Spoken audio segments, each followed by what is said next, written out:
காணொலியில் நம்ம பார்க்க போகிறது என்ன அப்படின்னு பார்த்தீங்கன்னா RH காரணிகளை பற்றி படிக்க போகிறோம்.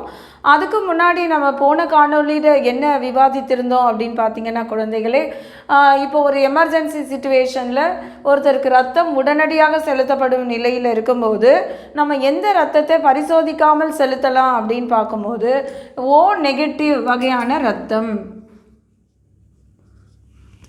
என்பது மிக சரியான பதில். சரியா குழந்தைகளே? இப்போ நம்ம RH காரணியை பற்றி படிக்கலாம். இப்போ இரத்த சிவப்பணுக்களின் மேலே நம்ம ஆல்ரெடி படிச்சிருந்தோம் A ஆன்டிஜன்கள் B ஆன்டிஜன்கள் எதிர்பொருட்கள் இருப்பாங்க அப்படின்னு. அது இல்லாமல் இன்னொரு புரதமான D எதிர்பொருட்கள் அல்லது ஆன்டிஜன்களும் இருந்தால் அவங்கள நம்ம என்ன சொல்கிறோம்? RH பாசிட்டிவ் மனிதர்கள் அப்படின்னு சொல்லணும். நம்ம முக்கால்வாசி 80% மேற்பட்டவர்கள் பாசிட்டிவ் மனிதர்களாகவே இருக்கிறார்கள்.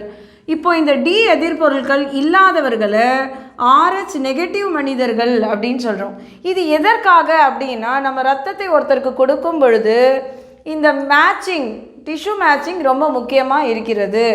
அது அப்படி அவர்களுக்கு திசு இணைப்பு சரியாக நடக்கவில்லை என்றால் கிளம்சினஸ், அக்ளூட்டினேஷன் போன்ற ப்ராப்ளங்கள் வருவதற்கு ரத்தம் உயிர் இழப்பதற்கான வாய்ப்புகளும் அதிகமாக இருக்கும். அதனால் இதை நம்ம கண்டிப்பாக செய்தாக வேண்டி இருக்கிறது. இந்த மாதிரியான ஒரு இன்கம்பேட்டபிலிட்டி, டிஷ்யூ மிஸ்மேட்சிங் அப்படின்றதுக்கு உதாரணமாக நம்ம எரித்ரோபிளாஸ்டோசிஸ் ஃபீட்டாலிஸை எடுத்துக்கொள்ளலாம்.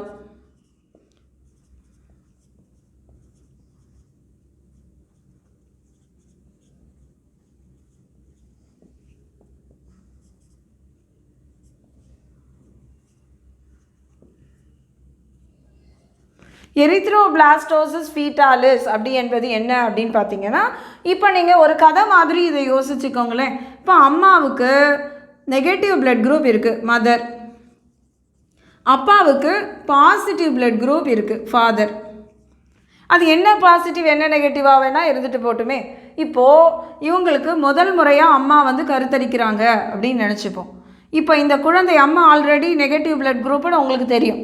இப்போ இந்த குழந்தையானது பாசிட்டிவ் பிளட் குரூப்பில் ஃபார்ம் ஆகிருக்கு அப்படின்னு வச்சுக்கிட்டோம்னா, இந்த குழந்தைக்கு, முதல் குழந்தைக்கு எந்த பிரச்சனையும் வராது. ஏன்னா ரத்தமானது குழந்தையோடது அம்மாவுக்கு போகிறதுக்கு வாய்ப்பு மிக குறைவாக இருந்தது.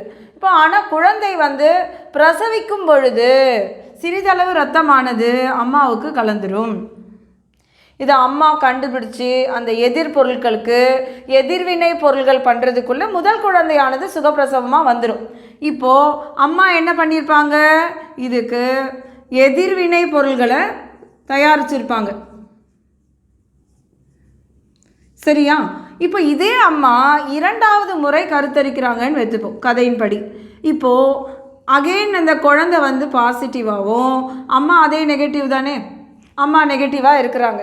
இப்போ ஆல்ரெடி என்ன இருக்குது? ஆல்ரெடி முதல் குழந்தையின் போதே அம்மா எதிர்வினை பொருள்களை உருவாக்கி வைத்திருக்கிறது காரணத்தினால இது இரத்தத்தின் மூலமாக குழந்தையை சென்றடையும். உங்களுக்கு தெரியும், பிளாசென்டா அப்படின்றது ஒன்று இருக்குது அப்படின்னு. ஸோ சென்றடையும் பொழுது இந்த குழந்தை இறக்க நேரிடும். அந்த இறப்பிற்கான காரணம் என்ன அப்படின்னு பார்த்தீங்கன்னா, இரத்த சோகை எனப்படுகின்ற அனீமியா மற்றும் மஞ்சள் காமாலை, ஜாண்டிஸ்.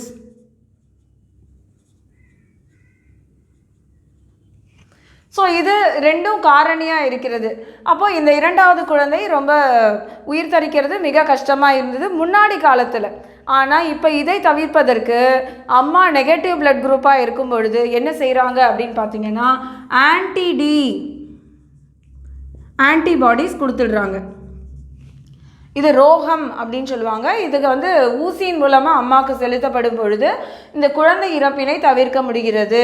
இதுதான் RHக்கான காரணிக்கான கேள்விகள். இப்போ இந்த RH காரணியில் உங்களை கேட்கலாம், இப்போ ஒரு அம்மாவும் அப்பாவும் டாக்டர்கிட்ட, ஒரு பையனும் பொண்ணும் மருத்துவரை சந்திக்கிறாங்க. அவங்களோட பிளட் குரூப்பை கேட்டதும் டாக்டர் அவங்கள திருமணம் செய்து கொள்ள வேண்டாம், தவிருங்கள் அப்படின்னு சொல்கிறாரு.